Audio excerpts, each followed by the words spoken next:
आज मैं लेकर आया हूँ मुथु इंगिरा कॉटन सीरीज का एक्सप्लेनेशन। सीरीज के नाम का मतलब है मुथु नाम का एक जंगली आदमी। ये स्टोरी एक मिस्टीरियस आदमी जिसका नाम मुथु है उसकी लाइफ के बारे में है, जहाँ सभी लोग मुथु को ढूंढ रहे होते हैं। कई उसे लेजेंड बता रहे होते हैं, कोई राक्षस तो कोई उसे चमत्कारी मानता है। इस सीरीज में उसकी ट्रू स्टोरी दिखाई गई है और क्यों बहुत सारे लोग मुथु के बारे में अलग अलग सोचते हैं ये भी दिखाया गया है। ये एक क्राइम थ्रिलर मिस्ट्री सीरीज है। तो चलिए बिना किसी देरी के इसका एक्सप्लेनेशन शुरू करते हैं। सीरीज की शुरुआत एक बड़े ही सुंदर गांव से होती है, जहां कलाई नामक पुलिस वाला पुलिस स्टेशन जाने के लिए तैयार हो रहा होता है। इस पुलिस वाले को हम काली के नाम से बुलाएंगे। काली पुलिस वाला तो है ही, साथ में उसके पास 5,000 बकरियां भी हैं, जिनकी देखभाल उसकी माँ करती है। कलाई की वाइफ और उसकी माँ की बिल्कुल भी नहीं जमती। काली अपनी माँ की कम सुनता है और वाइफ की ज्यादा, इसलिए उन दोनों में अनबन चलती ही रहती है। काली के घर में एक लड़का भी काम करता है जिसका नाम है सरूपा। काली तैयार होने के बाद पुलिस स्टेशन के लिए निकल जाता है। वहीं काली के घर में सरूपा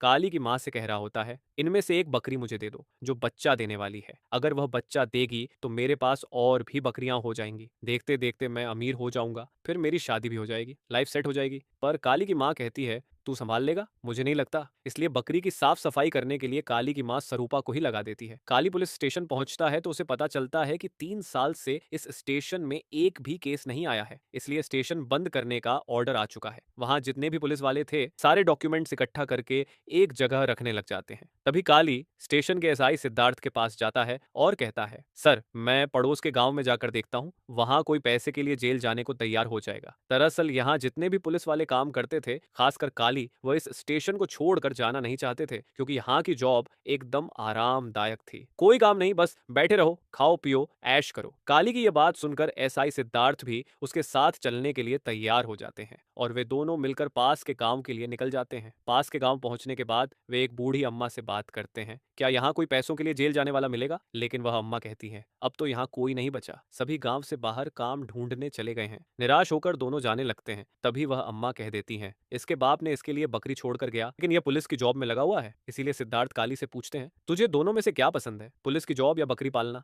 काली जवाब देता है, बकरी पालन तो मेरा खानदानी काम है और मुझे पुलिस की जॉब भी पसंद है। जब यहाँ जॉब लगी तो मैंने सोचा दोनों काम कर लेता हूँ, लेकिन अब टेंशन हो गई है, अगर एक भी केस नहीं मिला तो शहर जाना पड़ेगा। और काली शहर में बिल्कुल नहीं जाना चाहता था, क्योंकि उसे अपनी वाइफ के पास रहना था। जब काली घर आता है तो उसकी माँ भी कहती है, पुलिस की जॉब छोड़ दे, घर में बकरियां पाल। लेकिन जब उसकी वाइफ पूछती है, पुलिस की जॉब पसंद है या बकरी पालन, तो काली जवाब देता है, बकरी पालने में अलग सुकून है, लेकिन ऐसा नहीं कि पुलिस की जॉब पसंद नहीं। यह सुनते ही काली की वाइफ गुस्सा हो जाती है, क्योंकि उसे बकरी गाय पालन बिल्कुल पसंद नहीं था। अगली सुबह सरूपा गांव के पहाड़ी इलाके में बैठा हुआ होता है। तभी एक आदमी चिल्लाता हुआ वहां से गुजरता है। सरूपा उसे रोकने की कोशिश करता है, लेकिन वह कुछ नहीं बताता। इसलिए सरूपा खुद आगे जाकर देखता है और वहां उसे एक कटा हुआ सिर पड़ा हुआ मिलता है। यह दृश्य देखकर वह बुरी तरह डर जाता है और वहां से भाग जाता है। सरूपा सीधे काली को कॉल करता है। काली ये खबर सुनते ही दौड़कर वहां आ जाता है और यह दृश्य देखकर शॉक हो जाता है। काली सरूपा को बाकी की बॉडी ढूंढने के लिए कहता है और खुद आसपास देखने लगता है। वहां एक थैला मिलता है जिसमें कुछ पैसे और एक लेटर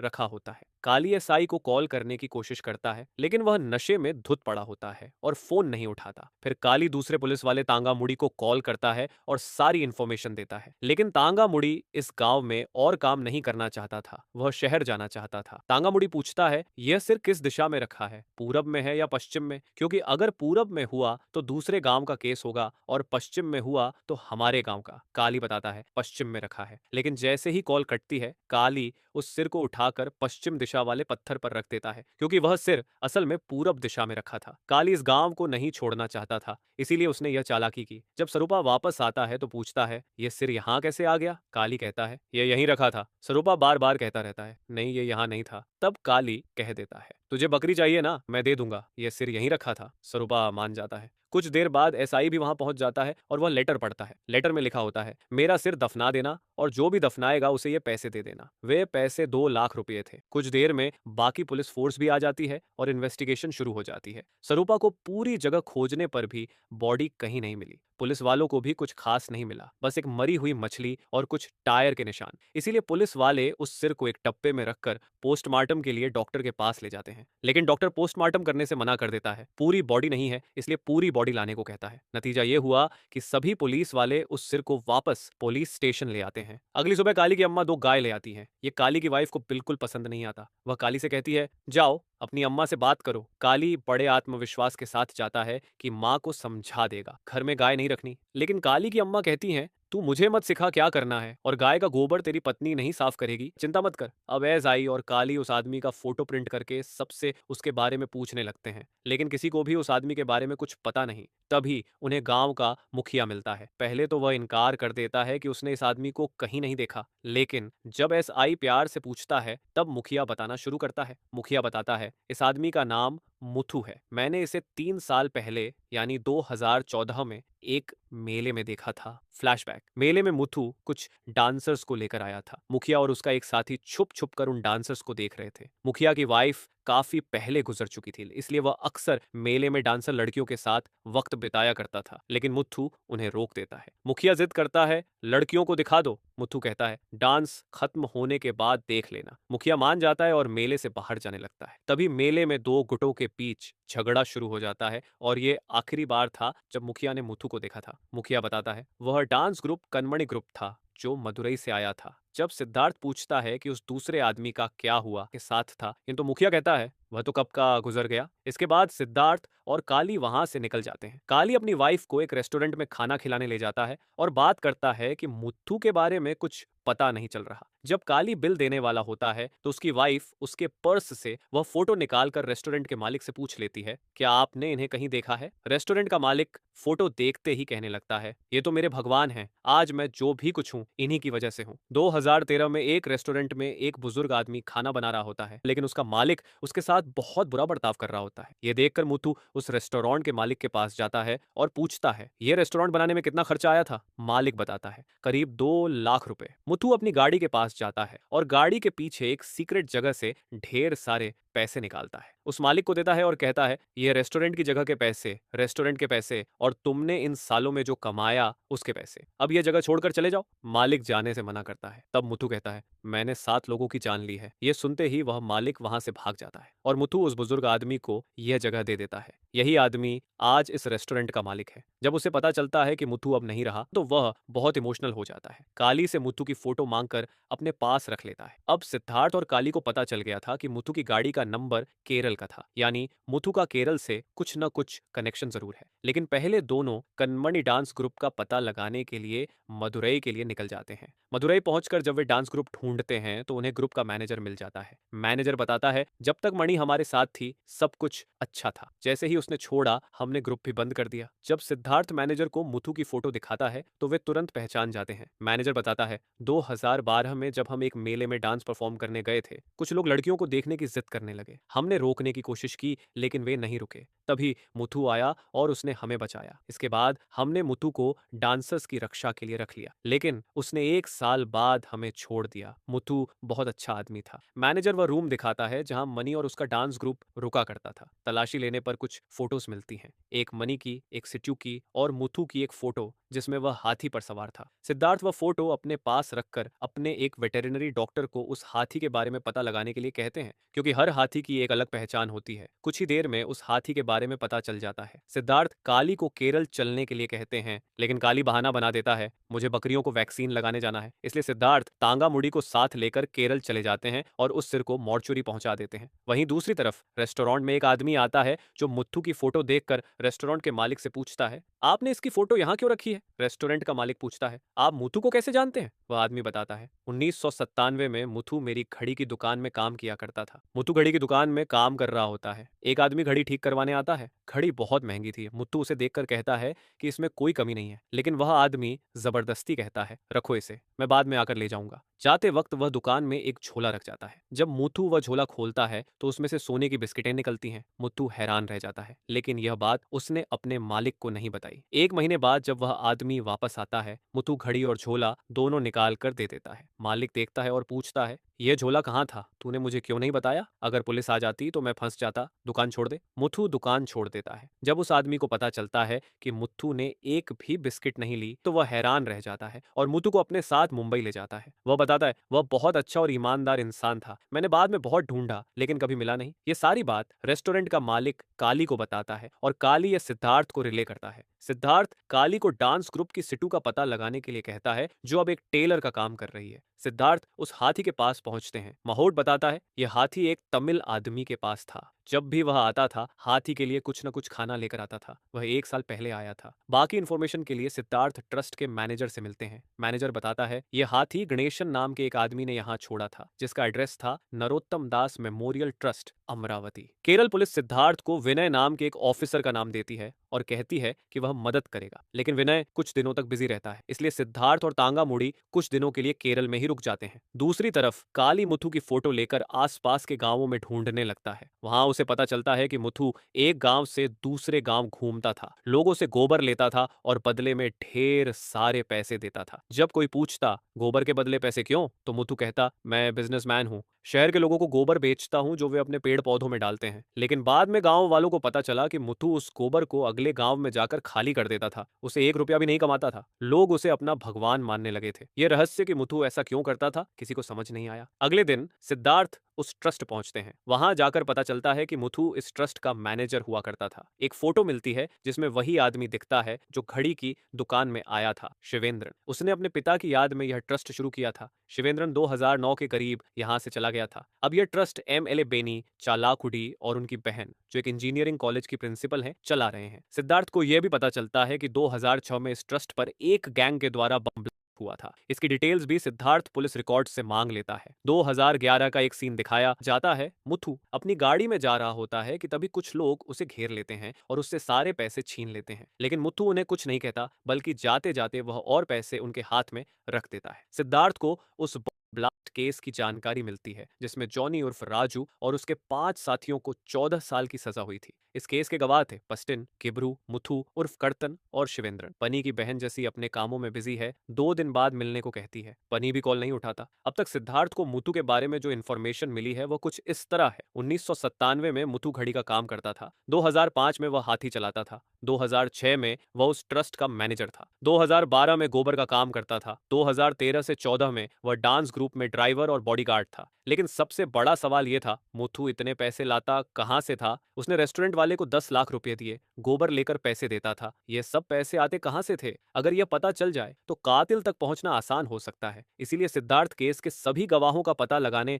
निकल जाता है। सबसे पहले वह बास्टिन को ढूंढने की कोशिश करता है, लेकिन बास्टिन नहीं मिलता। वहीं काली को सिटू का एड्रेस पता चल जाता है और वह उससे मिलने पहुंचता है। लेकिन जब काली वहां पहुंचता है तो सिटू अपनी दुकान बंद करके बहुत जल्दी में वहां से जा रही होती है। उसकी मां की तबीयत खराब थी। सिटू बस का इंतजार करने लगती है। इसी दौरान काली सिटू से मुथु के बारे में पूछता है। सिटू बताती है, मुझे मुथु के बारे में ज्यादा नहीं पता, लेकिन हमारे डांस ग्रुप में मीना नाम की एक लड़की थी, उसे जरूर पता होगा। हालांकि मीना कहाँ है, उसका नंबर क्या है, ये सिटू को नहीं पता। 2012 में सिटू और मीना एक डांस शो के लिए जा रही होती हैं, लेकिन बहुत देर हो चुकी होती है और कोई बस भी नहीं मिल रही। तभी मुथु आता है और उन्हें परेशान देखकर कहता है, जहां जाना है छोड़ देता हूं। दोनों पहले हिचकिचाती हैं, लेकिन कोई ऑप्शन नहीं होता और वे मुथु की गाड़ी में बैठ जाती हैं। ये वही दिन था जब मुथु ने डांसर्स को कुछ लोगों से बचाया था और मीना ने अपनी आंखों के सामने यह देखा था। इसीलिए मीना मुथु से बहुत प्रभावित हो गई थी। डांस शो खत्म होने के बाद ग्रुप जाने लगता है, लेकिन उनका ड्राइवर नशे में धुत था। सभी उससे तंग आ चुके थे। तब मीना मैनेजर से कहती है, हम दूसरा ड्राइवर ढूंढ लेते हैं। उन्हें मुथु याद आता है और वे उससे रिक्वेस्ट करती हैं। मुथु तैयार हो जाता है, ड्राइवर भी बनने को और बॉडीगार्ड भी, लेकिन एक शर्त के साथ,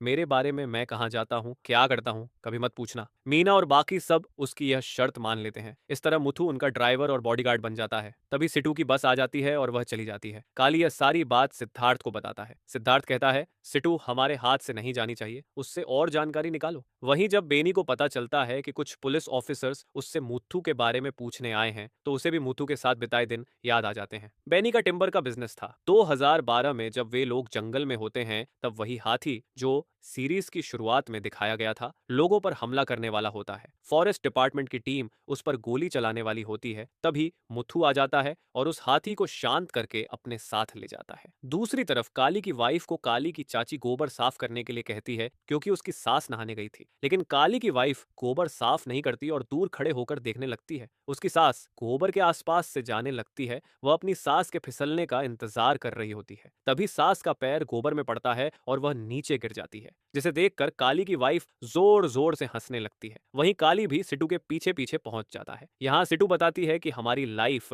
बहुत अच्छी गुजर रही थी, सब एक दूसरे के साथ बहुत अच्छा टाइम स्पेंड कर रहे थे। लेकिन जब वे लोग एक बार किसी गांव में शो करने गए तो वहां मुथु गांव के लोगों से कुछ गुंडों के बारे में पूछ रहा होता है, जिसे चुपके से मणि देख लेती है। इसी वजह से मणि मुथु से पूछने लगती है, तुम कौन हो, मुझे बताओ, और तुम इन गुंडों के बारे में क्यों पूछ रहे हो? लेकिन मुथु उसे कुछ भी बताने से साफ इनकार कर देता है और कहता है, मैंने कहा था ना, तुम मुझसे कुछ नहीं पूछोगी। ये सुनकर मानी बहुत नाराज हो जाती है। अगली सुबह मानी अपनी माँ के घर जाने के लिए निकल जाती है, क्योंकि उसकी माँ की तबीयत बहुत खराब थी। लेकिन वह न तो मुथु के साथ जाती है और न ही उसे बताती है कि वह कहाँ जा रही है। जैसे ही मुथु को सिटू से पता चलता है, वह मणि को ढूंढता हुआ उसके पीछे पहुंच जाता है। वह उसे अपने साथ चलने के लिए कहता है। मणि पहले मना करती है, लेकिन मुथु के बहुत कहने के बाद वह गाड़ी में बैठकर अपनी माँ से मिलने चली जाती है। मुथु मानी को कहता है, जब सही समय आएगा मैं तुम्हें सब कुछ बता दूंगा। कुछ देर में मानी की माँ से मिलने के बाद जब वे वापस लौट रहे होते हैं, तब मुथु मानी से पूछता है, तुम शादी क्यों नहीं कर लेती? मानी कहती है, मैं डांसर हूँ, मुझसे शादी कौन करेगा?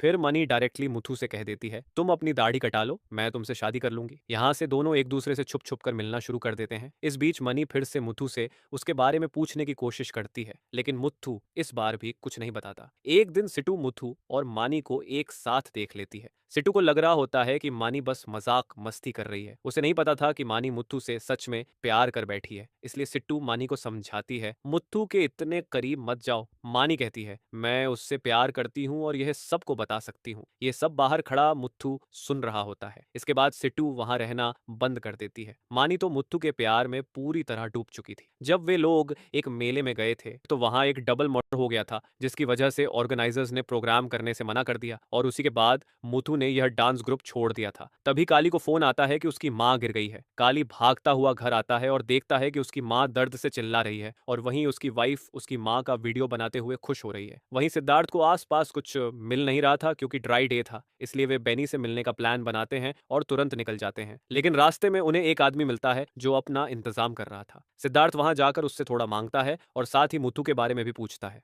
वह आदमी बताता है, जिस दिन हाथी बेकाबू हो गया था उस दिन मुथु हाथी को लेकर वहां से चला गया था। लेकिन कुछ देर बाद कुछ लोग आए और उन्होंने बेनी को गन पॉइंट पर उठाकर वहां से ले जाने की कोशिश की, क्योंकि बेनी एमएलए के इलेक्शन के लिए नाम देने वाला था और वे ये नहीं होने देना चाहते थे। लेकिन रास्ते में ही मुथु आ गया और उसने बेनी को बचा लिया। बाद में बेनी ने इलेक्शन के लिए नाम दे दिया। सामने वालों ने बहुत कोशिश की, लेकिन मुथु ने ऐसा नहीं होने दिया। इसके बाद बेनी एमएलए बन गया। उस आदमी की नजर में भी मुथु बहुत अच्छा इंसान था। अगली सुबह सिद्धार्थ बहुत अच्छे मूड में उठता है। उसे आज तक ऐसी नींद नहीं आई थी। उसे समझ नहीं आ रहा था कि उस आदमी ने उसे क्या पिलाया था। काली भी मैसेज करके मेले में जो हुआ था वह सिद्धार्थ को बता देता है। इसके बाद सिद्धार्थ सबसे पहले जसी से मिलने जाता है और उनसे मुथु के बारे में पूछता है। जासी बताती है, 2006 की बात है जब मेरी एक स्टूडेंट सिंधु ने इंटर्न के तौर पर उस चैरिटी को ज्वाइन किया था, और इसमें मेरी ही सबसे बड़ी गलती है। जब सिंधु ने चैरिटी ज्वाइन किया था तो उसका ज्वाइनिंग का काम मुथु ने किया था, क्योंकि वह तब मैनेजर था। सिंधु का काम था लोगों से मिलना और उनसे बात करना, इसीलिए मुथु सिंधु को पहला काम देता है, एक बच्ची को खाना खिलाना जो अपने माँ बाप के बारे में सोच सोच कर बहुत उदास थी और खाना नहीं खा रही थी। सिंधु उस बच्ची के पास जाती है और प्यार से समझाती है, जिसके बाद बच्ची खाना खाने लगती है। यह देखकर मुथु बहुत इंप्रेस हो जाता है। अब मुथु की नजरें हमेशा सिंधु पर रहने लगती हैं और धीरे धीरे दोनों एक दूसरे के साथ बहुत ज्यादा टाइम स्पेंड करने लगते हैं। कुछ दिन बाद जसी भी ऑर्फनेज में आती है मुथु को कुछ पैसे और बुक्स देने के लिए। बातों बातों में जसी को पता चल जाता है कि मुथु कहीं ना कहीं सिंधु से प्यार करने लगा है, और सिंधु की हरकतों से भी यह जाहिर होता है कि वह भी मुथु को चाहती है। एक दिन सिंधु मुथु को एक लेटर देती है जिसमें लिखा होता है, कल सुबह 10 बजे मेरे घर आ जाना, बहुत जरूरी है, कोई बहाना नहीं बनाना। अगले दिन सिंधु तैयार हो रही होती है, क्योंकि उसे लड़के वाले देखने आने वाले थे। कुछ देर में लड़के वाले आ जाते हैं। वह लड़का रेलवे में बड़ा ऑफिसर है। सिंधु को देखते ही लड़का कह देता है, मुझे सिंधु पसंद है। तभी मुत्तु भी वहां आ जाता है। जब मुत्तु को पता चलता है कि लड़के वाले सिंधु को देखने आए हैं, ये नाम तो उसका मुंह उतर जाता है। तभी सिंधु कहती है, मुझे लड़का पसंद है, पर ये नहीं, ये मुथु। ये सुनकर मुथु हैरान रह जाता है। सिंधु कहती है, इसे भी नहीं पता कि हम दोनों शादी करने वाले हैं। इसके बाद लड़के वाले वहां से चले जाते हैं और यहीं से दोनों की प्यार की कहानी शुरू होती है। होती है। जब वे लोग ऑर्फनेज में एनुअल फंक्शन मना रहे होते हैं तभी कुछ लोग ऑर्फनेज पर हमला कर देते हैं। मुथु, शिवेंद्रन और जासी उन सभी से लड़ते हैं और बच्चों को एक सेफ जगह पहुंचा देते हैं। मुथु उन लोगों से लड़ रहा होता है कि एक आदमी बम निकाल लेता है। मुथु जैसे तैसे बम को साइड कर देता है, लेकिन तभी एक आदमी उस बम पर कुर्सी फेंक देता है जिससे वह बम फट जाता है। इसमें मुथु बुरी तरह घायल हो जाता है और सिंधु चल बसती है। शिवेंद्र फिर उस आदमी की चारों उंगलियां काट देता है जिसने कुर्सी फेंक कर बम फोड़ा था। सिद्धार्थ पूछता है, वे लोग कौन थे और उन्होंने ऑर्फनेज पर हमला क्यों किया? जस्सी बताती है, उन लोगों को शिवेंद्रन का पैसा चाहिए था। इसके बाद शिवेंद्रन वहां से चला गया था और उसके बारे में उन्हें कोई जानकारी नहीं है। तभी जस्सी को बेनी का कॉल आता है। वह कहता है, पुलिस वाले मुथु के बारे में कुछ भी पूछें उन्हें मत बताना। इसके बाद जस्सी वहां से चली जाती है। अब सीन 2006 में शिफ्ट होता है जहां मुथु अपनी गाड़ी में एक आदमी को बैठाकर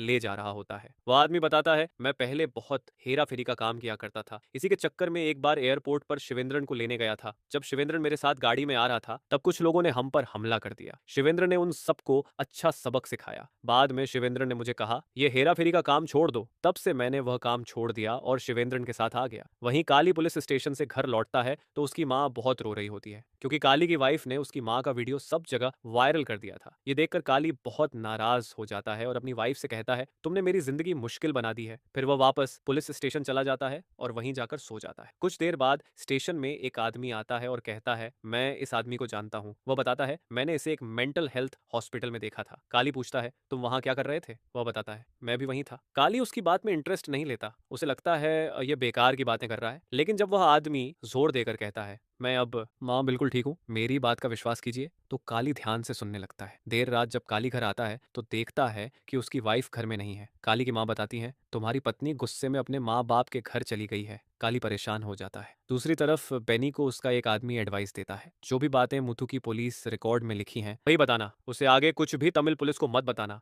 क्योंकि यह बातें तुम्हारे पॉलिटिकल करियर के लिए सही नहीं होंगी। बेनी सिद्धार्थ को बहुत सारी बातें बताना शुरू करता है। बताता है, मुथु शिवेंद्रन का बहुत खास आदमी था। शिवेंद्रन के बारे में बताता है कि उसकी फैमिली कोची में लॉजिस्टिक्स का बिजनेस करती थी, स्टील और गोल्ड का। अब जो ऑर्फनेज में हुआ था उसके बारे में भी बेनी बताता है। कुछ समय पहले शिवेंद्रन का एक पार्टनर था जॉनी, लेकिन कुछ समय बाद वे दोनों अलग हो गए। एक दिन जॉनी शिवेंद्रन से मिलने आया। मैं शिवेंद्रन को पिक करने गया था क्योंकि जब भी वह यहाँ आता था मेरे होटल में रुकता था। जॉनी शिवेंद्रन से पैसे मांग रहा होता है लेकिन शिवेंद्रन एक पैसा देने से मना कर देता है। तभी बेनी और मुथु भी वहां पहुंच जाते हैं। शिवेंद्रन उन दोनों को बताता है, जॉनी की वजह से मैंने जेल में 5 साल काटे हैं। जॉनी भी कहने लगता है, क्या मैं बताऊं? शिवेंद्रन कहता है, मैंने तुम्हारी जान बचाई थी कंधार में। मेरी बात मानो और ये सब काम छोड़ दो। अगर बताना है तो पूरी दुनिया को बताओ। जॉनी एडवाइस लेने से मना कर देता है और कहता है, जितना पैसा मेरा हिस्सा है वह मुझे दो, मैं 10 गुना करके लौटा दूंगा। शिवेंद्र कहता है, मुझे तुम्हारे इल्लीगल काम में कोई इंटरेस्ट नहीं। जॉनी जाते जाते कहता है, ये यहाँ खत्म नहीं होगा। उसके जाने के बाद शिवेंद्र मुथु और बेनी को बताता है, ये बहुत बड़ी मात्रा में हीरोइन का कंसाई आइनमेंट लेकर जा रहा था। इसी की वजह से मुंबई के कुछ खतरनाक लोग मेरे पीछे पड़ गए थे। उनकी मदद से मैंने इसे अफगानिस्तान में ट्रेस किया,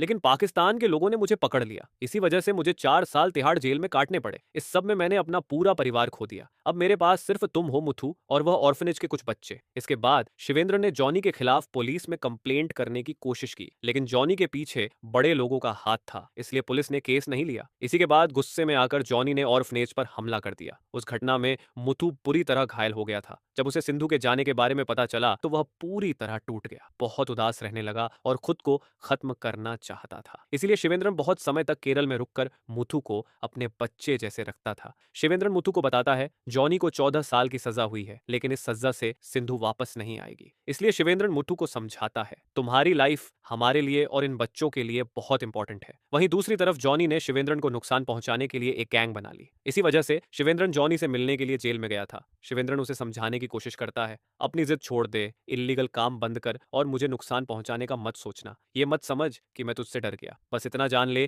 कि अब जो लोग मेरे साथ हैं वे बहुत खतरनाक हैं। अगर मुझे कुछ हुआ तो वे तुझे नहीं छोड़ेंगे। लेकिन जॉनी शिवेंद्रन की बात मानने से इनकार कर देता है। सिद्धार्थ बेनी से पूछता है, जॉनी अब कहाँ है? बेनी बताता है, वह जेल से तो छूट गया था, लेकिन उसके बाद का कुछ पता नहीं। बेनी यह भी बताता है कि मुत्तू के पास बहुत पैसा था, शिवेंद्र ने उसे दिया था। सिद्धार्थ पूछता है, शिवेंद्रन के पास इतना पैसा कहां से आया? बेनी बताता है, उन्होंने 1990 में गोल्ड का फैमिली बिजनेस शुरू किया था और बहुत सारी ब्रांचेस खोली। 2004 में पता नहीं क्या हुआ, उन्हें सारे बिजनेस बंद कर दिए, पैसे सारे वहीं से आए थे। जॉनी को किसी तरह इन पैसों के बारे में पता चल गया था और वही उन्हें लेने के लिए आया था। अब सीन 2005 में शिफ्ट होता है, जहां शिवेंद्रन मुथु को बता रहा होता है, मुंबई के उन लोगों का कनेक्शन मेरे बहुत काम आया। जब जॉनी जेल गया तो उसका छुपाया हुआ बहुत सारा पैसा मेरे हाथ लगा। शिवेंद्रन चाहता था कि यह पैसे अब इलीगल काम में नहीं जाने चाहिए, यह पैसा कुछ अच्छे काम के लिए यूज होना चाहिए। बेनी बताता है, उस समय शिवेंद्रन के पास 250 करोड़ रुपए थे और वह पैसे समुद्र के रास्ते से लाता था ताकि किसी को पता न चले। ये सारे पैसे वाइट थे। सिद्धार्थ फिर पूछता है, शिवेंद्रन अब कहाँ है? अब पता चलता है कि एक रात शिवेंद्र ने मुथु और बाकी सबको कहा था, मुझे एक जरूरी काम आ गया है,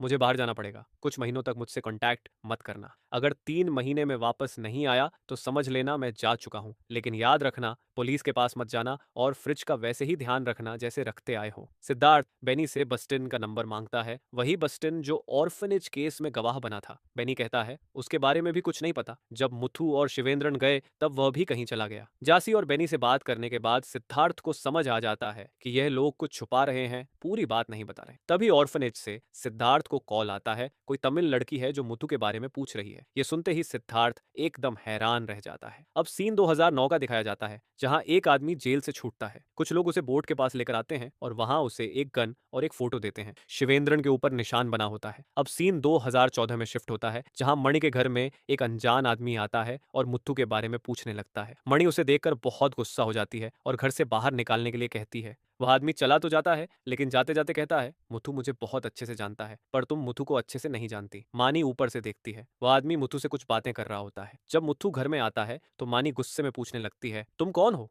मुझे बताओ। एक अनजान आदमी तुम्हारे बारे में सब जानता है, लेकिन मैं जो तुम्हारे साथ रहती हूँ कुछ नहीं जानती। मुथु आज भी मनी को कुछ बताने से मना कर देता है और कहता है, मैंने तुम्हें कहा था ना, तुम मुझसे कुछ नहीं पूछोगी। मनी बहुत इमोशनल हो जाती है और कहती है, तुमने मेरा दिल तोड़ दिया, आज के बाद मैं तुमसे कुछ नहीं पूछूंगी। वह अपने आप को कमरे में बंद कर लेती है और रोने लगती है। मुथु दरवाजा खटखटाकर मानी से बात करने की कोशिश करता है, लेकिन मानी दरवाजा नहीं खोलती। मुथु अपना सामान पैक करके जाने लगता है, लेकिन जाने से पहले अपनी गाड़ी से कुछ पैसे निकालता है और मानी की पेटी खोलकर उसमें रखने लगता है। तभी मानी पीछे से आ जाती है और मुथु का कपड़ा खींचती है। जब मानी मुथु का कपड़ा हटाती है और उसकी पीठ पर पुराने घाव देखती है तो वह और ज्यादा इमोशनल हो जाती है। वह कहती है, तुम मुझे इतनी आसानी से छोड़कर कैसे जा सकते हो? इसके बाद मुथु ने उस रात मणि को सब कुछ बताया। मुथु की बातें सुनने के बाद मानी सोचती थी कि मैं उसे इतना प्यार दूंगी कि वह सब कुछ भूल जाएगा, लेकिन मेले वाली रात के बाद मुथु कहीं चला गया, मानी के लिए एक खत छोड़कर। उस खत में लिखा था, मैं तुम्हारे साथ जिंदगी हंसी खुशी जीना चाहता था,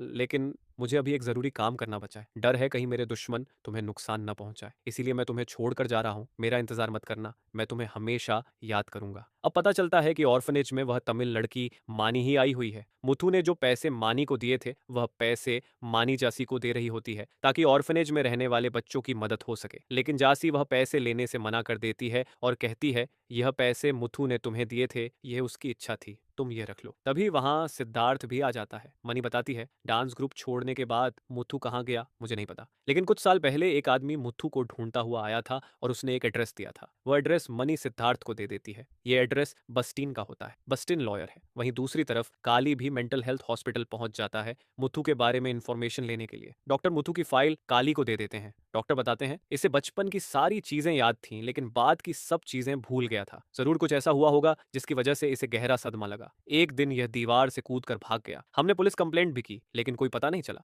जब काली सिद्धार्थ को बताता है कि मुत्तू उनके गांव के आसपास ही पैदा हुआ था, सिद्धार्थ काली को डांटता है और कहता है, तुम उन लोगों का पता लगाओ जिनका मर्डर हुआ था। डॉक्टर के पास से जाने से पहले काली अपनी भी प्रॉब्लम बता देता है। मुझे रात भर नींद नहीं आती। डॉक्टर तुरंत समझ जाता है, तुम्हारी वाइफ घर में नहीं है ना, जाओ माफी मांगकर उसे घर लेकर आओ। इसीलिए काली सीधे अपनी वाइफ के घर चला जाता है और वहां जाते ही उसके पांव पकड़कर साथ चलने के लिए कहता है। उसकी वाइफ मान जाती है, लेकिन कहती है, जब तक तुम्हारी माँ का पैर ठीक नहीं होता तब तक मैं वहां नहीं आऊंगी। अब सिद्धार्थ पास्टिन से मिलने पहुंचता है। पास्टिन बताता है, मैंने मुथु को लास्ट बार 2009 में देखा था। मैंने बहुत ढूंढने की कोशिश की, लेकिन कहीं पता नहीं चला। सिद्धार्थ शिवेंद्रन के बारे में पूछता है। बास्टिन सब बताने के लिए तैयार हो जाता है, लेकिन कहता है, मेरी बातें कहीं रिकॉर्ड में नहीं जानी चाहिए। बस्टिन शिवेंद्रन के 3 अलग अलग पासपोर्ट्स दिखाता है। बताता है, जब शिवेंद्रन मुंबई गया था तो हम सबको लगा था कि वह अब कभी वापस नहीं आएगा, लेकिन एक दिन वह वापस आया। मुथु और बेनी उसे लेकर बेनी के होटल चले गए और वहां मैं भी उनका इंतजार कर रहा था। वहां शिवेंद्रन एक पेपर पर साइन करता है,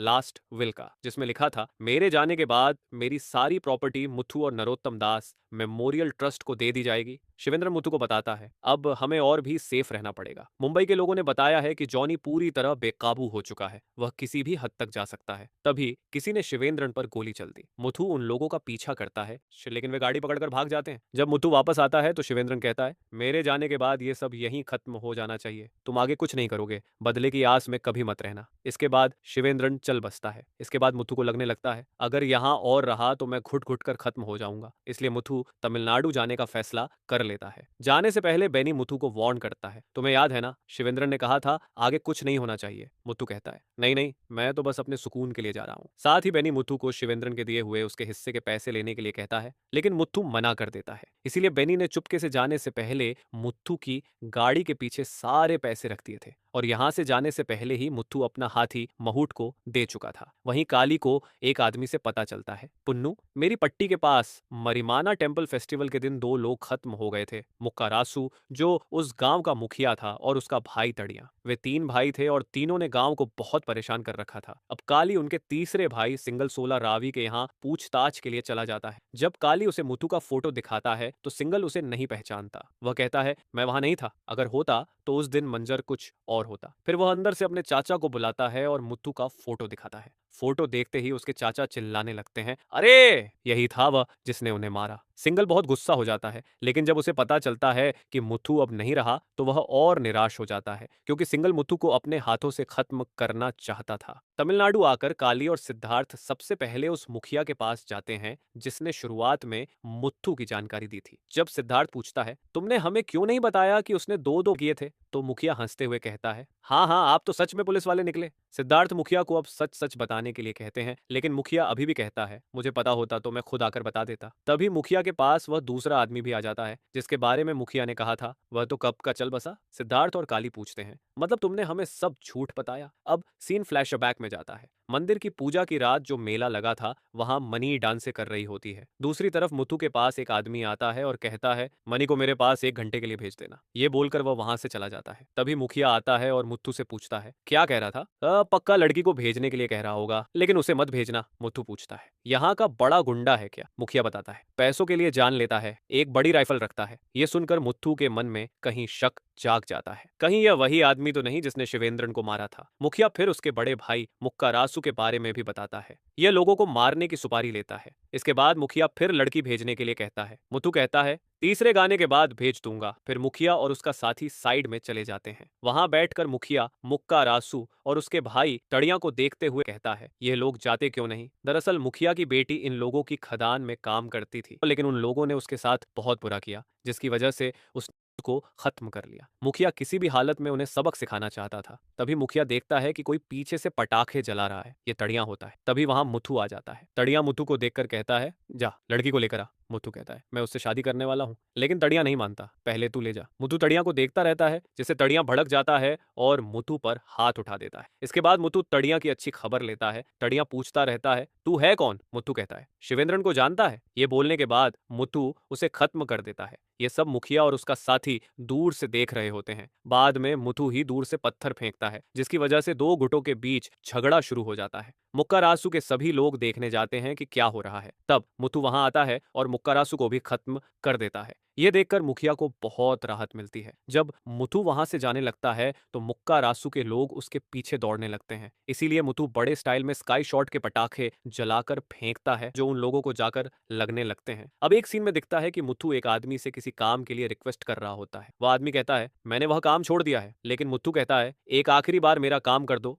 तुम्हें कुछ नहीं होगा। मुथु उस आदमी को कुछ पैसे देता है और साथ में एक झोला देता है और कहता है यह झोला कटे हुए सिर के पास रख देना। अब सिद्धार्थ सब कुछ एक्सप्लेन कर रहा होता है। मुथु ने ही उन दोनों लोगों को मारा था। इसके बाद उसने डांस ग्रुप छोड़ दिया, लेकिन अब तक यह नहीं पता चला कि आखिरकार मुथु को किसने मारा। कोर्ट का ऑर्डर आया है मुथु का सिर दफना दिया जाए, कल उसका सिर। अगले दिन जब मुथु का सिर दफनाने की तैयारी होती है, तभी वहां वही आदमी आ जाता है जो गाड़ी में मुथु के साथ शिवेंद्रन के बारे में बात कर रहा था। वह बताता है मैं मुथु का दोस्त बाबू हूँ। मुथु का सिर देखने के बाद बाबू कंफर्म करता है हाँ ये मुथु ही है। बाबू सिद्धार्थ को कहता है शिवेंद्रन और मुथु दोनों जा चुके हैं, अब मैं आपको सच बता देता हूँ, जीकर भी क्या फायदा। बाबू बताता है हमें पता चला था कि 10 साल बाद यानी पिछले साल जॉनी जेल से छूट गया है। हमने उसका बहुत पता लगाने की कोशिश की, लेकिन कहीं नहीं मिला। फिर 3 महीने पहले जॉनी और उसके कुछ साथी मुझे पकड़कर अलुआ की एक फैक्ट्री में ले गए, क्योंकि उन्हें पता था कि अगर मुझे पकड़ लिया तो मुथु मेरा पीछा करते करते वहां जरूर पहुंचेगा। और हुआ भी ऐसा ही। मुथु मेरा पीछा करते करते उस फैक्ट्री तक आ गया। फैक्ट्री पहुंचते ही जॉनी और उसके आदमियों ने मुथु को बेहोश करके एक जगह बांध दिया। जब मुथु की आंख खुलती है, ये तो देखता है कि उन्होंने बाबू को बहुत बुरी तरह मारा हुआ है। बाबू बताता है, इन्होंने मुझे मार मार कर बहुत कुछ उगलवाने की कोशिश की, लेकिन मैंने कुछ नहीं बताया। तभी वहां जॉनी आ जाता है। मुथु उसे देखकर कहता है, याद है ना शिवेंद्र ने क्या कहा था, तुझे एक पैसा नहीं मिलेगा। जॉनी कहता है, मुझे पता है, तुम दोनों को मालूम है कि पैसा कहाँ है। जॉनी यह भी जानता था कि न तो बाबू कुछ बोलेगा और न मुथु, इसीलिए वह मुथु के सामने ही बाबू को मारने लगता है, ताकि मुथु बता दे कि पैसा कहाँ है। मुथु अपनी आंखों के सामने बाबू को मार खाते हुए नहीं देख पाता और कहता है, जाओ जॉनी को बुलाओ, मैं बताने के लिए तैयार हूं। जब जॉनी के साथी उसे बुलाने जाते हैं, तब मुथु अपनी जंजीरें खोल लेता है और एक एक करके सभी को खत्म कर देता है, और जॉनी को भी। वहीं काली सरूपा को वह बकरी दे देता है जो बच्चा देने वाली है, लेकिन कहता है, मेरी माँ को मत बताना। रात में काली जब उस झोले को देखता है जिसमें मुथु ने न्यूज़पेपर में लिपटे पैसे रखे थे, तो उसमें एक खबर छपी होती है, अलुआ की एक फैक्ट्री में 4 लोग खत्म हुए। ये देखने के बाद सिद्धार्थ को एहसास होता है कि मुथु ने उन्हें पहले ही सुराग दे दिए थे, लेकिन उन्होंने ध्यान नहीं दिया। अब सिद्धार्थ सब कुछ समझाता है। बेनी ने हमें जो इन्फॉर्मेशन दी, उससे पता चला कि जॉनी ने मदुरई से गुंडे बुलवाए और शिवेंद्रन को मरवाया। मुथु समझ गया था कि जो भी लोग हैं मदुरई के इलाके के आसपास से आए हैं, इसीलिए वह वहां गोबर बेचकर उन लोगों को ढूंढने की कोशिश कर रहा था। उसका काम तब और आसान हो गया जब वह कानमनी डांस ग्रुप का हिस्सा बना, क्योंकि वे लोग मेलों में जाया करते थे जहां गांव के अधिकतर लोग इकट्ठा होते हैं। 2014 में पूजा के मेले में उसे वही दोनों लोग दिखे जिन्होंने शिवेंद्रन को मारा था, इसलिए मुथु ने उन्हें वहीं खत्म कर दिया और गायब हो गया। वह जिनसे भी प्यार करता था उन्हें कोई नुकसान नहीं पहुंचाना चाहता था, लेकिन जब उसे पता चला कि जॉनी जेल से छूट गया है, तो बदले की आग में मुथु ने उसे भी खत्म कर दिया। लेकिन अब भी सबसे बड़ा सवाल यही था, यह रहस्यमयी तरीके से एक बंजर जमीन में कटा हुआ सिर क्यों मिला और उसके साथ नगद पैसे क्यों थे। दरअसल मुथु ने हमारे पुलिस स्टेशन का इस्तेमाल किया अपने लोगों तक अपनी खबर पहुंचाने के लिए। हम तमिलनाडु से केरल तक उसके हर उस इंसान से मिलने गए